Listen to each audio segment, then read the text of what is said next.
today's video, I will be doing my eyebrow routine every day. Ito yung ginagawa ko.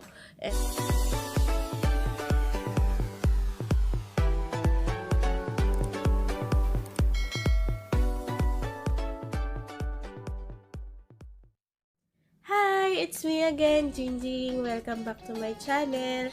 And ayun, ang tagal kong nawala. 4 months na ako hindi nakapag-upload ulit. And then, so sorry for that. Salamat sa 30 subscribers ko. Ayun, medyo kasi tinamaan ako ng katamaran. Pasensya na. Pero, I will try my best to do it again. Oh my God! Again. And ayun, kasi kasalukuyan kasi na sobrang busy kami sa trabaho. Dumaan kasi ang Ramadan tsaka Eid. And 2 months ago, galing naman ako ng bakasyon sa Pinas. And ayun, medyo sinusumpong ng katamaran. Tsaka samahan mo na rin ng walang maisip na content. So, hindi ko na rin nagawa na mag-upload. And ngayon, grinab ko yung opportunity ko kasi absent ako sa work ngayon kasi medyo masama ang tama natin ngayon. And gagrab ko tong opportunity na to kahit masama pakiramdam ko kasi walang tao dito sa bahay. Ako lang ulit. So, ayun, makakagawa ulit tayo ng video.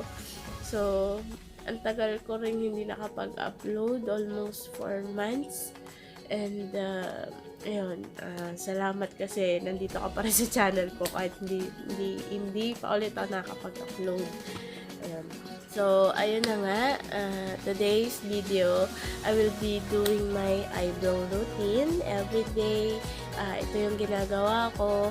And, hindi man ito everyday yung product na gamit ko kasi medyo may kamahalan ng konti. Pero, ganito lang ako magkilay araw-araw pagpasok ko. Pero minsan, tinatamad, minsan pag sinipag, nagagawa kong on-flick yung kilay natin. So, without further ado, let's get started. So, me again. And kanina, ginawa ko yung kabila ko kilay. And ngayon naman, gagawin natin itong isa. Pakita ko sa inyo kung ano yung mga ginagamit ko na product and how I do my eyebrow every day. So, gagawin na natin yung kabila.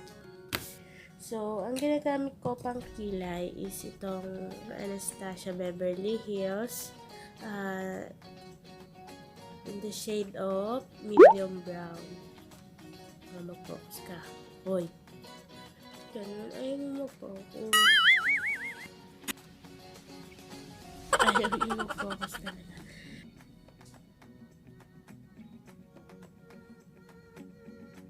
Brush up lang natin lahat para makita natin yung gap. Kung ano yung mga lalagyan natin ng product. Sinisimulan ko dito sa baba para makita ko kung pantay siya sa kabila. And dito mo siya simulan sa dulo.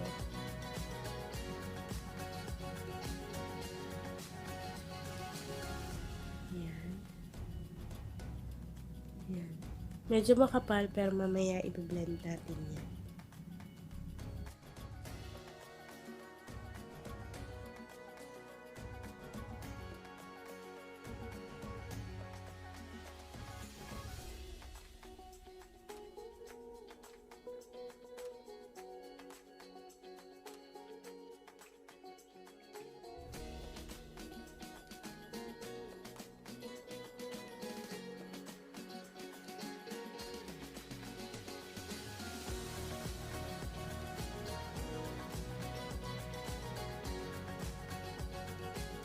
Minsan pinapanood ko ng ganyan yung kilay ko para makita ko kung pantay sila ng art ko.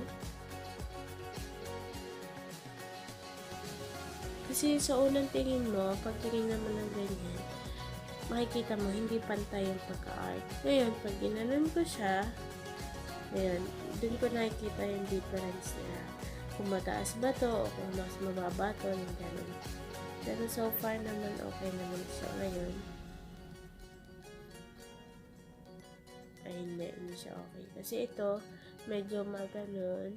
Ito, pag ganon. So, pantayin natin.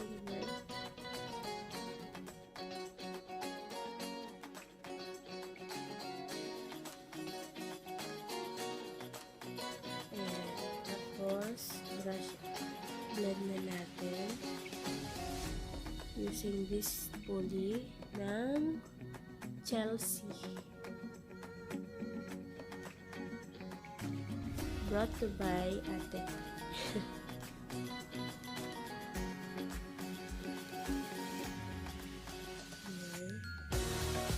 Medyo sa kilay, hindi naman mahirap yung pag-blend. Basta alam mo lang kung paano siya i-blend ng tama at kung paano siya, alam mo yun, yung strike by strike.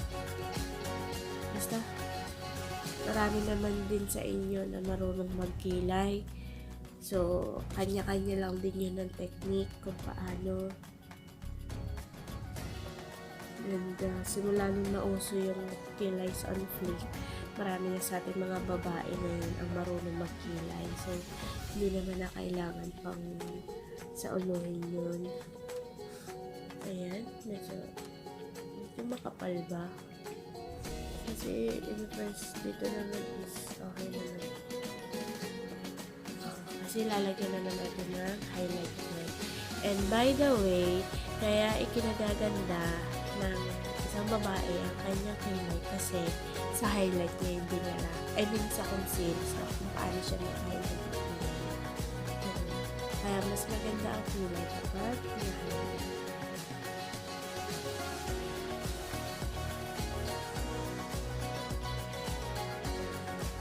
At ang gagamitin natin na highlight is itong Maybelline Age Rewind. This one is for that hindi ko alam, parang Spanish ata to. Basta ito yung pinang-highlight ko sa kilay ko. Kasi ito lang yung maganda sa shade ko.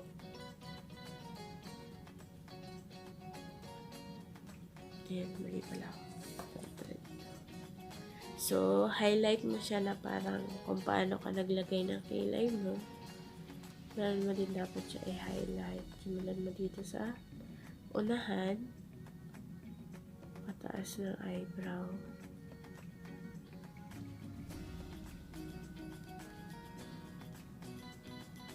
Ayan.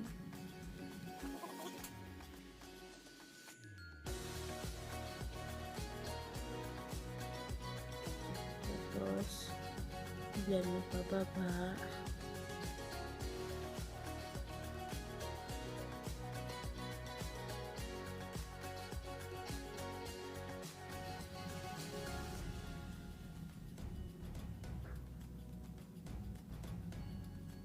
And lagyan mo rin dito.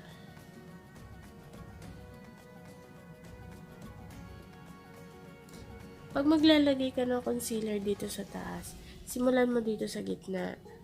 Kasi pag dito mo sinimulan dito na sa medyo parang makapal na yung tubo ng buhok, magmumukha siyang, alam mo yun, yung parang may pinagtsika na parang tape dyan. Magmumukha siyang ganon. Ngayon, ang gagawin mo, i-shade mo hanggang dito. Yan, hanggang dyan. Para yung blend mo na product dito, magmukha siyang shadow. Nagigets mo? Kasi yung iba nakikita ko naglalagay lang ng concealer is dito. Yung mula dito hanggang dito na sa pababa. Which is parang nagmumukha siyang, alam mo yung linta. Mas maganda nun, lagyan mo rin dito sa unahan. Pwede nga yung buon dito eh. Parang, alam mo yun, magkaroon siya ng dimension. Wow. Basta magkaroon siya ng parang shadow effect. Kasi doon mo maano yung kapal ng kilay mo. So, shadow effect na yun. So, yung iba nagmumukha na talagang alam mo yun, yung parang pinatching tape sa kilay. So, ayun, medyo may parang gap pa dito. Lagyan natin yan mamaya.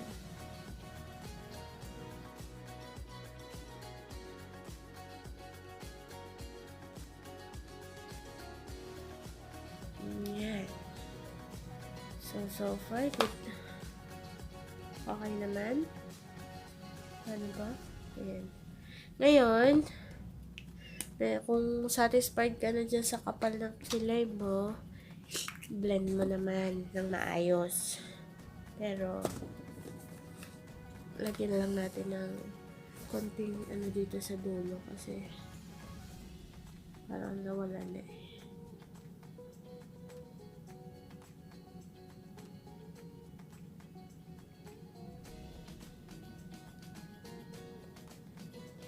Ayan.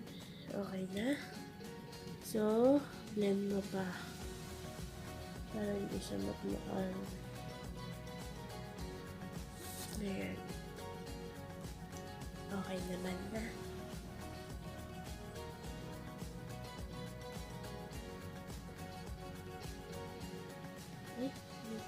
And for the final touch, I will use this one, Anastasia Beverly Hills.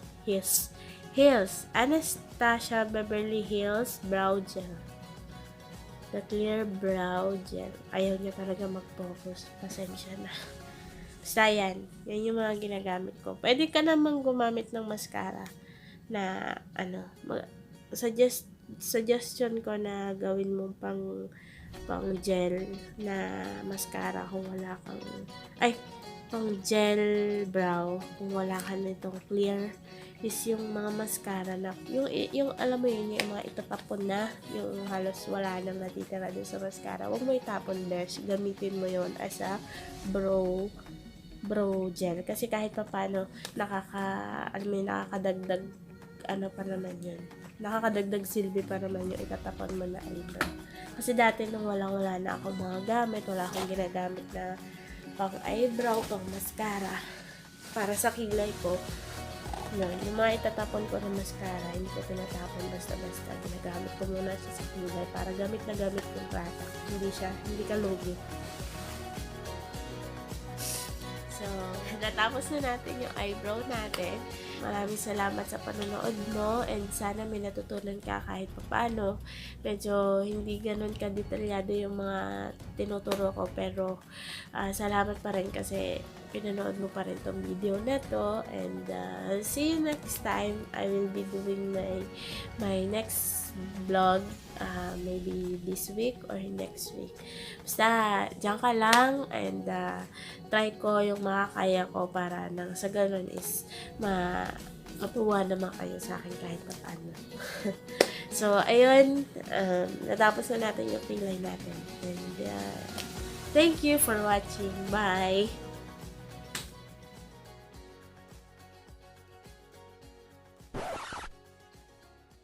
Nakalimutan ko palang mag-lipstick. Lipstick tayo.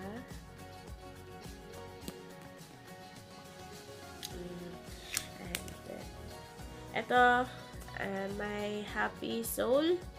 This one, bigay sa akin ni Ate Sulain. Thank you, Ate Sulain, for this wonderful pasalubong galing Pinas. Ayan. Alam niya kasi na si lip tint girl ako. So, yun. Salamat!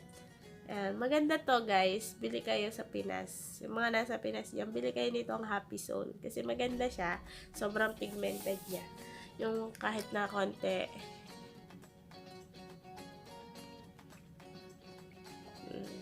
Kahit na konti lang yung ilagay mo, sobrang pigmented niya. And konti lang yung nagtatransfer sa ano niya. Pero, hindi siya tulad ng ibang lip tint na pag pinahid mo na ganyan, na may kasamang laway, yan, may sumasama. Ito wala. Kahit basain mo siya, kahit basain mo siya, hindi siya sumasama basta-basta. Yan. Ayan. Tinry ko to kagabi. Ayan. Tinry ko siya kagabi. At maganda siya. So, ayun. Thank you. Thank you for watching my vlogs. And see you next time. Bye!